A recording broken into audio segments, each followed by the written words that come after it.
I'm Bill Major. Welcome to Shaman Time. I'm inviting you once again to come in, settle down, kick back, relax, let your mind go, and let's see if we can take a trip together and learn about discovery.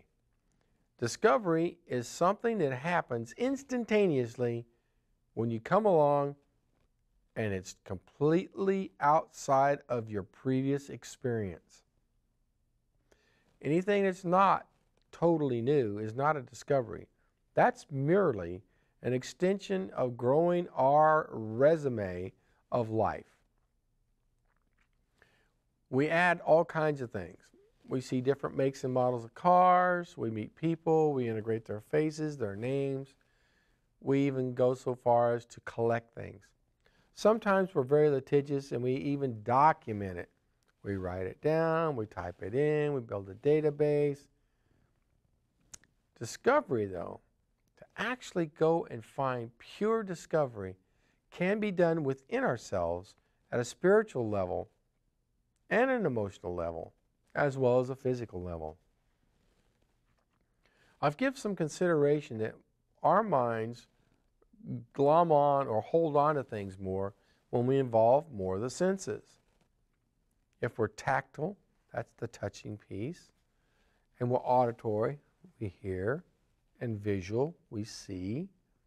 The more of the senses that we involve in what's going on, the greater the chance of an aha moment and creating discovery. I certainly remember the first time that I touched a hot burner. I really discovered what it was to get burnt. An event of which I've not repeated because it was so painful. I'm leading toward this that not all discovery has to be painful like the burner. But yet we can have as strong as an experience of discovery as that tactile burn with the sense of touch in our minds and inside our heads. The flash that goes on in our brains when we touch and we pull back on the burner with that energy level and that impression can be gained without having to have the pain. I've even heard the expression, it's painful to gain this. It's painful. No pain, no gain. Well, maybe in the physical sense of bodybuilding, no pain, no gain. But you don't have to have pain to have discovery in an intellectual or spiritual way. A lot of us grew up on Bible stories or fables or the handed down yarns that were spun by our aunts and uncles and even our nephews and cousins sometimes. Discovery is available to all of us. We merely turn our mind's eye into a direction of unknown or something that's not understood, or maybe something that's partly understood but yet has mystery involved with it. So not only are we going through the process of discovery, we're being led on and romanced by mystery, the unknown. And some things look magical. So not only now do we have the part about mystery, but things that appear unexplainable in the phenomena of which they happen and occur as we discover them. I'm sure that if someone struck a match for the first time and it flared up, you certainly were taken by it.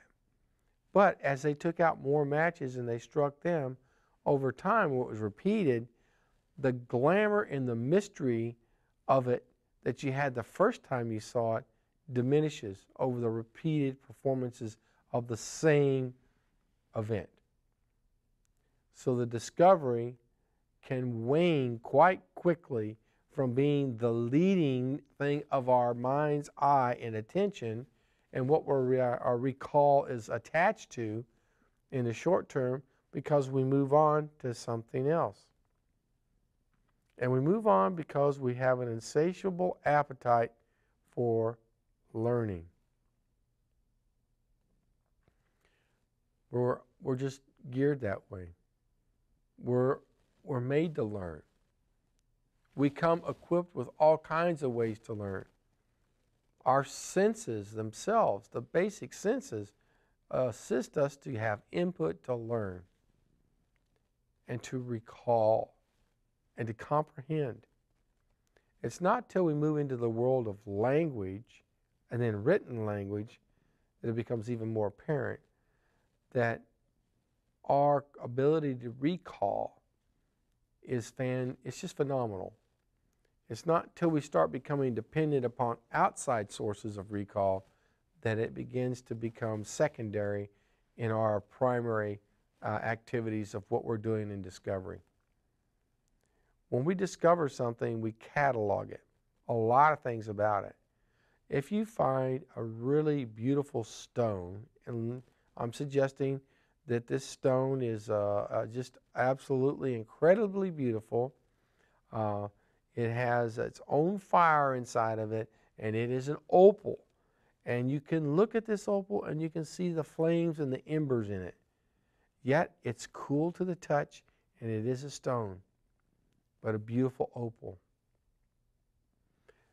The discovery of that opal for the first time, when you peer at it, and your eye begins to map and chronicle the shape of the surface or the shape of the stone itself, and there's a history that's running, a history tape in your head of any and all other objects that you've ever picked up that are beautiful. That could be jewelry or rocks or bottle caps or whatever. You start the comparison part, and as you discover this, you catalog it against what you already know, and then eventually what you've just done goes into the catalog pile itself, and then the next thing that comes along, you see how it relates to all those pieces. Now, discovery comes very quickly. We only have a moment in which we can find it and discover it, or it'll pass us by. What draws us to the given moment that has us choose discovery over passing by? What is that intuition piece that draws us to something that we can't explain? Why did I go into the toy box to find this particular object that I've played with before? And yet, there's something new about it. I begin to understand there's more to it than just how it was designed, that it's actually an integral part of a bigger system of things of play. What I'm talking about is if you have a train set with all the wooden blocks, and you have the wooden track and the wooden trees and the train station, when you find the train station in another location, away from all the other things that tie it together as the train station, you carry the previous experience of the train station with you, unless it's the first time you've seen the train station and you don't know that it can go with the train set. So how you treat it at that moment of discovering it's a train station and what you're doing with it to integrate it into your previous life experience to get it hooked up with the train set may not happen without some outside stimulus, or you continuing to remember the train set and the train station, and you go on out in life and you visit a friend's house and they have their train set up and they have the station set up, and then you got the aha moment. You discover that they belong together. Outside stimulus, observing an event, observing the configuration of something, provides the connection.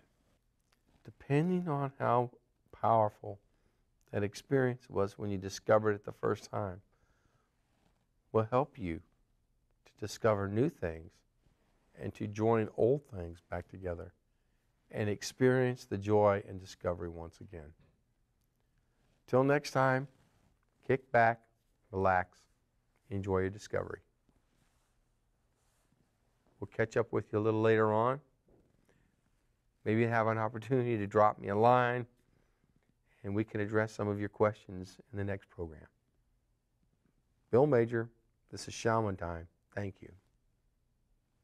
This is Shaman Time. Until next time, take a deep breath, relax, and enjoy. This is Shaman Time.